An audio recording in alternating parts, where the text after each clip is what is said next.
시편 84편입니다.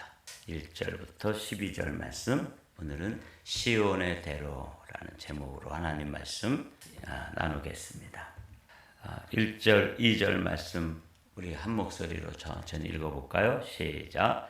만군의 여호와여, 주의 장막이 어찌 그리 사랑스러운지요. 내 영혼이 여호와의 궁정을 사모하여 쇠약하며 내 마음과 육체가 살아계시는 하나님께 부르짖나이다. 아멘.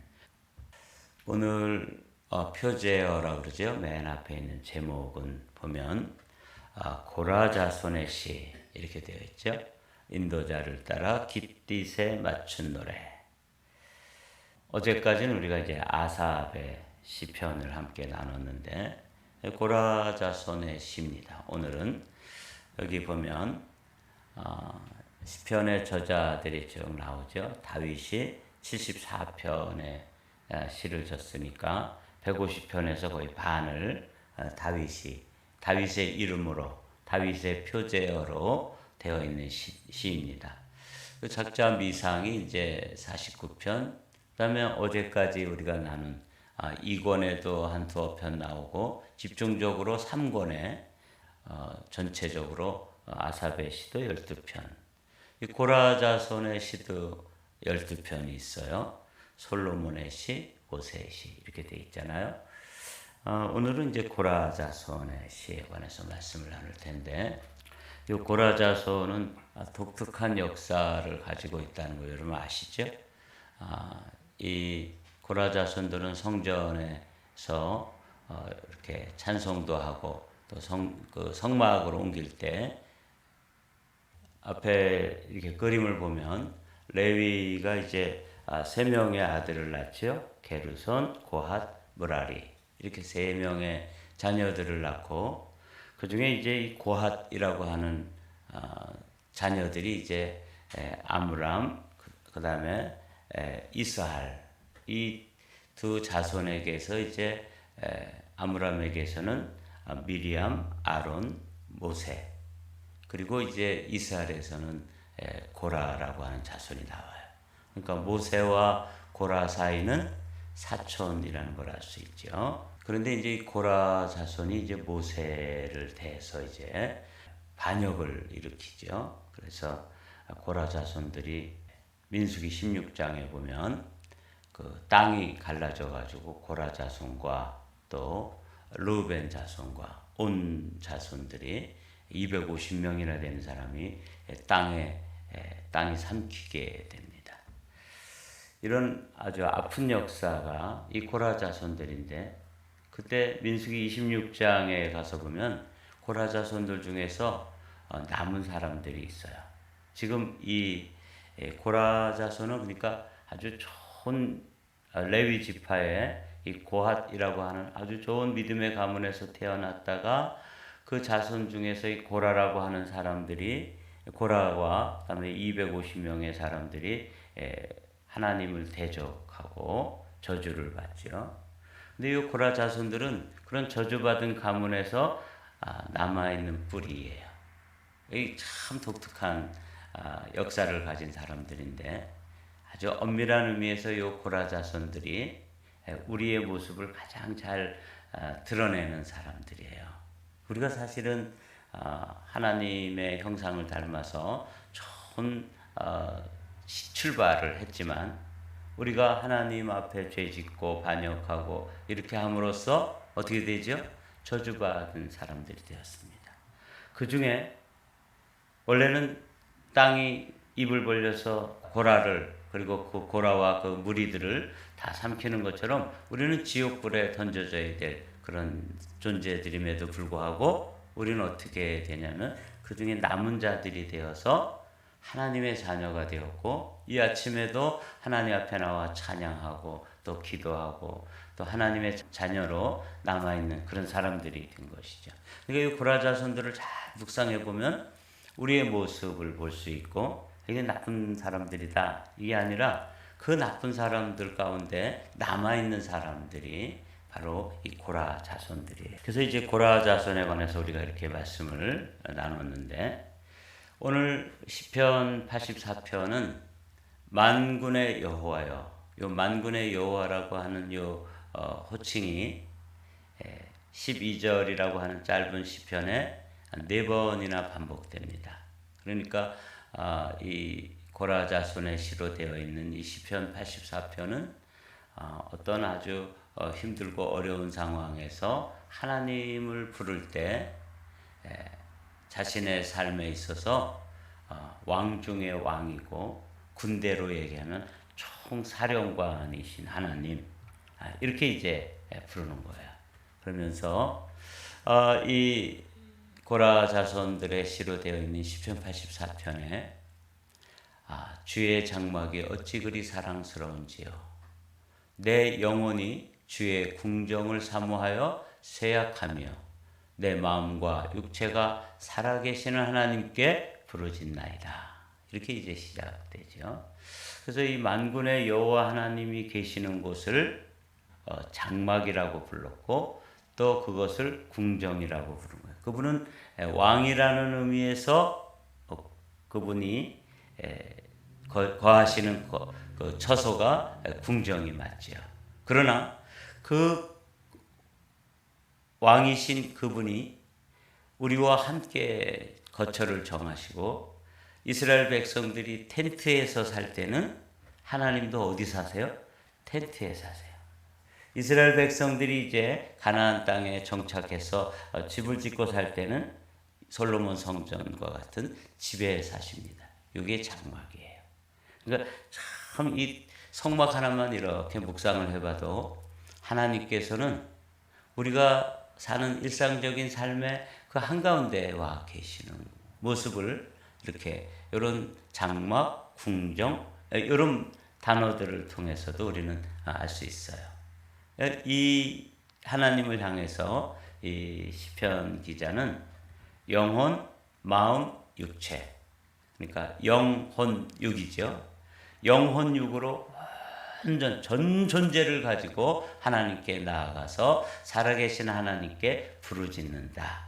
오늘 여러분 요 시편 84편의 기자가 하나님을 향해서 자신의 영 그리고 자신의 마음인 혼 그리고 자신의 몸인 육체를 가지고 어떻게 하나님 앞에 나가서 기도하는지 그리고 찬양하는지. 이 부르짖는다는 말은 소리를 외친다는 뜻이 들어있어요. 그래서 아주 소리 높여 찬양하고 목청껏 기도하는 그런 모습, 부르짖나이다. 이렇게 되어 있잖아요.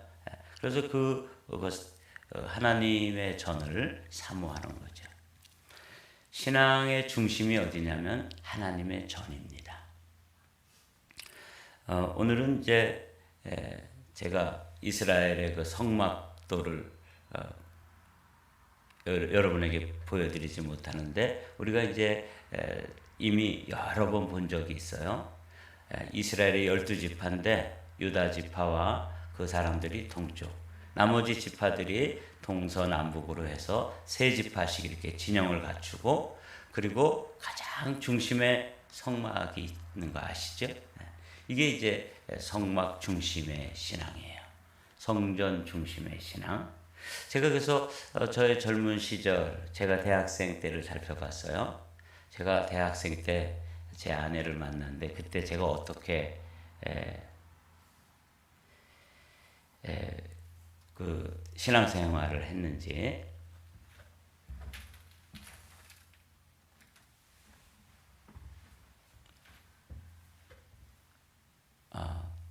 자꾸 하울이 나는데 제가 어떻게 신앙생활을 했냐면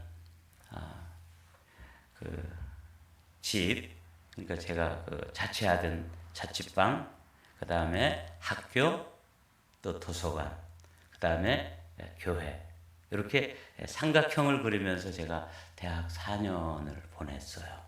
그래서 물론 뭐 그 사이에 뭐 다른 데도 친구들하고 어디 가기도 하고 그랬지만 제가 이렇게 선을 긋는다면 교회, 그리고 학교, 그리고 집, 이 삼각형을 그냥 맨 다람쥐 쳇바퀴 돌듯이 매일 오가면서 신앙생활을 했어요. 그래서 제가 오늘 시편 84편을 딱 열면서 이 고라 자손들이 부모의 세대에서는 그렇게 반역하는 세대였고 저주받은 가문이었는데 거기서 살아남아가지고 다시 성전을 중심으로 해서 그들의 삶이 이렇게 이루어지는 걸 이제 보게 돼요. 오늘 이제 시편 84편을 쭉 읽어보면 하나님에 대해서 만군의 여호와여 그렇게 이제 호칭한다고 그러면 호칭이 4번이나 나오는데 그 하나님에 대해서 아주 다양한 표현으로 하나님은 만군의 여호와신데 나와의 관계에 있어서는 그분이 누구세요? 왕이세요. 그분이 누구세요? 하나님이세요. 이렇게 나의 왕, 나의 하나님, 만군의 여호와여 주의 제단에서 참새도 채집을 얻고 제비도 새끼들 보금자리를 얻었나이다. 주의 집에 사는 자들은 복이 있나니 그들이 항상 주를 찬송하리이다. 네. 그래서 여기 보면 참새가 나오고 제비가 나오잖아요. 참새는 우리가 이제 뭐 우리 교회에 요만한 공간에 있는데 여기다가 누가 참새가 와가지고 둥지를 들고 그러면은 당장 사다리 놓고 헐어버리지 않겠어요? 근데 이 시편 기자가 자신들이 어떤 존재냐면 그 고라의 후손들이에요.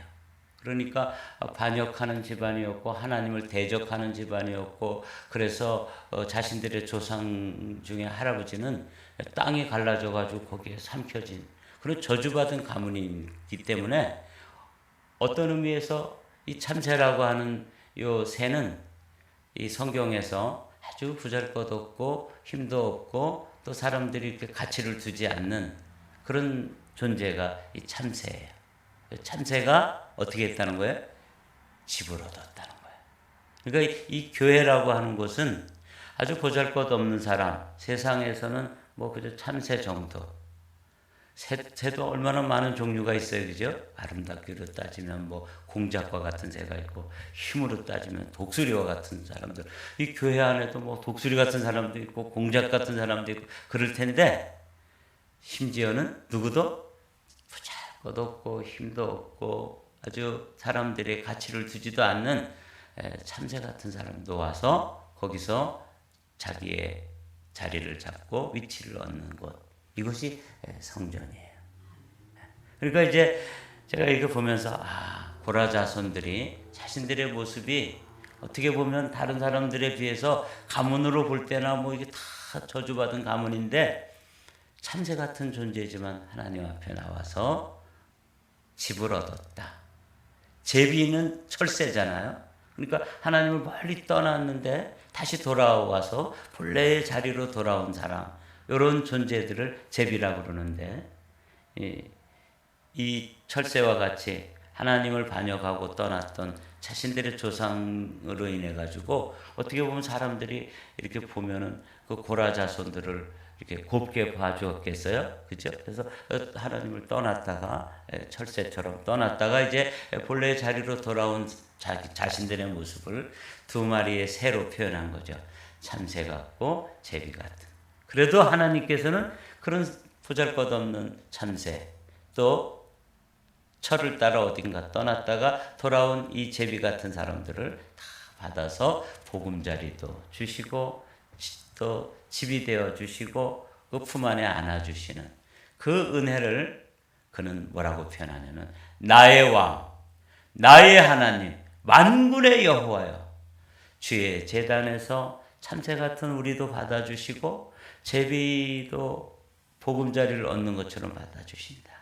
그래서 이제 저도 참새 같은 사람이에요.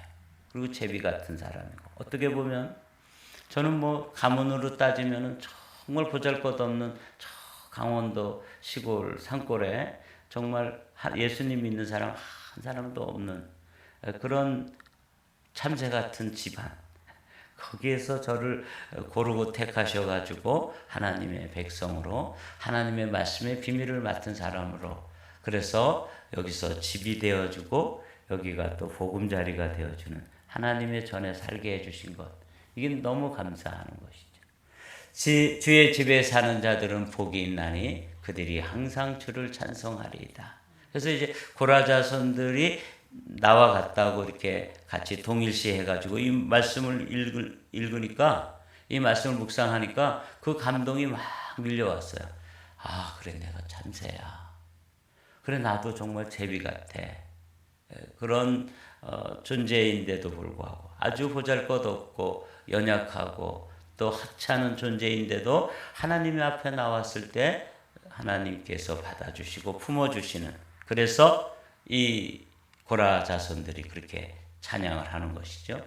주의 집에 사는 자들은 복이 있나니 그들이 항상 주를 찬송할 것이라. 어느 정도로 복이 있냐면 5절 6절에 그렇게 말씀하시죠. 주께 힘을 얻고 그 마음에 시온의 대로가 있는 자는 복이 있나이다. 그들이 눈물 골짜기로 지나갈 때 그곳에 많은 샘이 있을 것이며 이른 비가 복을 채워주나이다.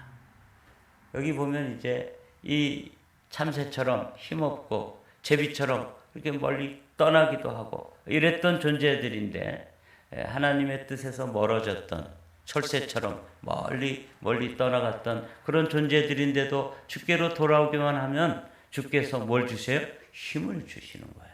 그러면서 여기 우리가 오늘 아침에 꼭 기억해야 될 게 뭐냐면 이 빨간 하이라이트로 이렇게 만들었는데 5절 말씀 다 같이 읽어보죠. 시작. 주께 힘을 얻고 그 마음에 시온의 대로가 있는 자는 복이 있나이다. 여기 이제 시온의 대로, 오늘은 제목이 시온의 대로잖아요. 여러분들이 오늘 이 시편 84편에서 뭐 여러 가지 만군의 여호와, 나의 왕, 나의 하나님, 만군의 여호와여, 뭐 이런 뭐 주의 집, 주의 성전, 주의 장막, 궁전, 이런 많은 단어들이 있는데 그 중에서 딱 한 가지 단어만 기억하시면 됩니다. 시온의 대로.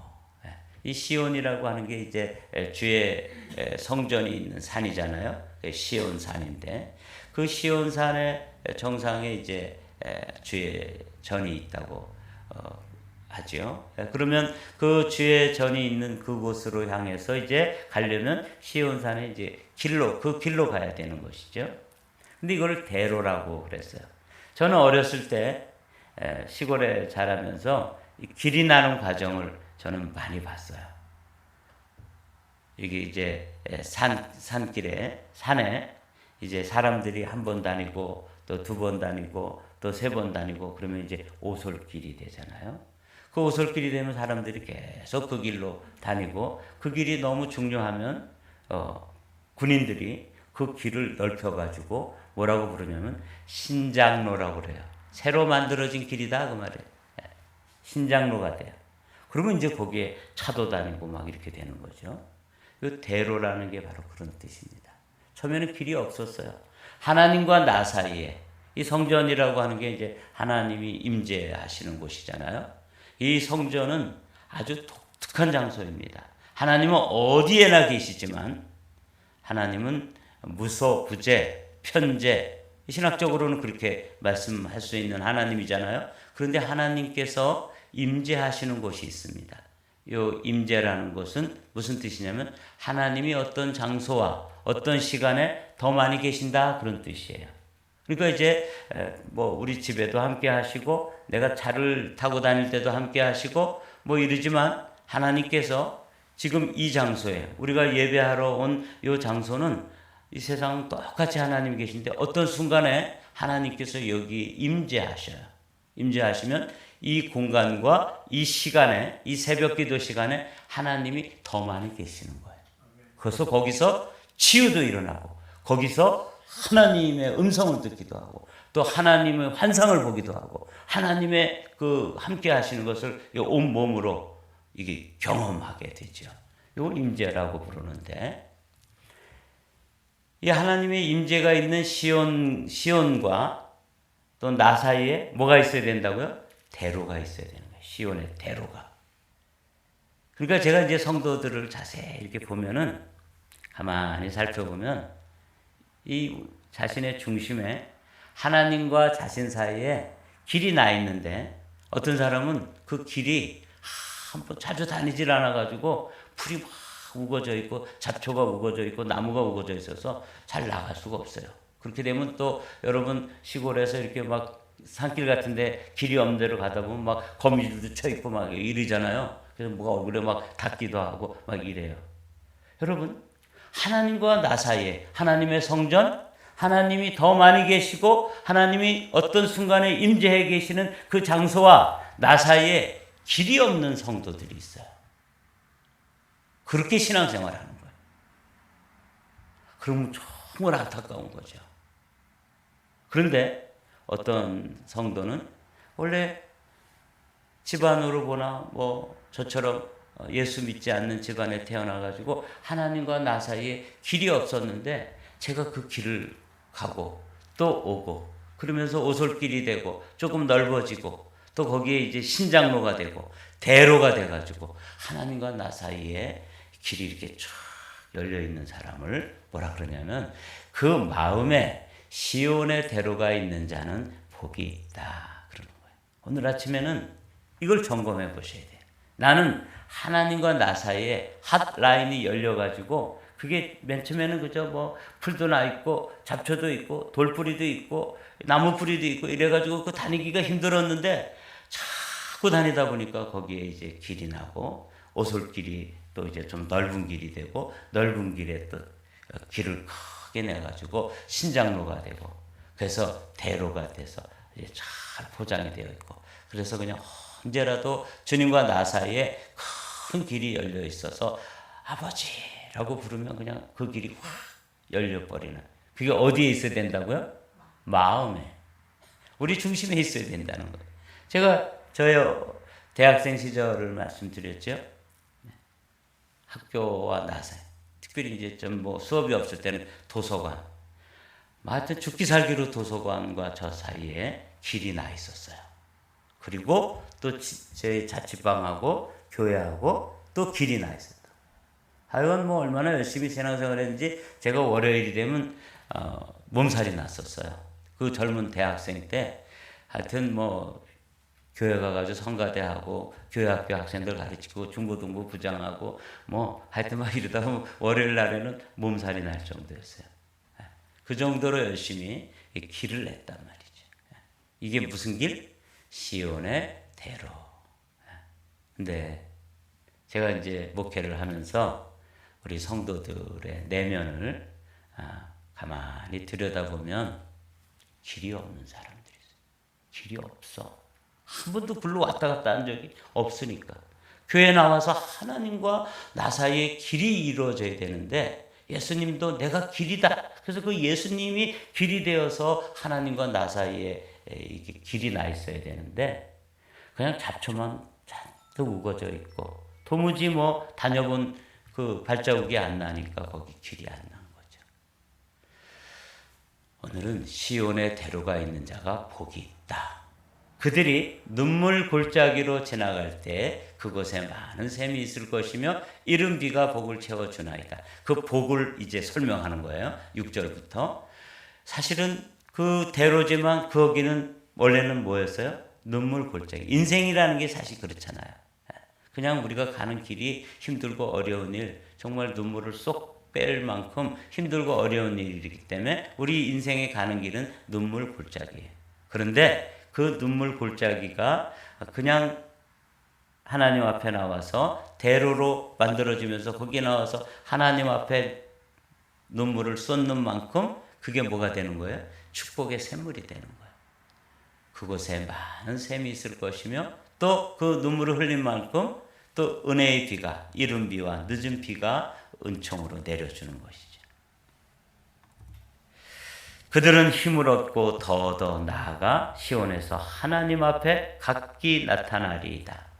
그래서 하나님께서 샘물도 주시고 또 이른 비와 늦은 비도 주시고 이건 하나님의 응답이고 하나님의 은총이잖아요. 근데 최고의 은총은 뭐냐면 그 시온의 대로로 나가가지고 하나님 앞에 이렇게 얼굴과 얼굴을 보는 거예요.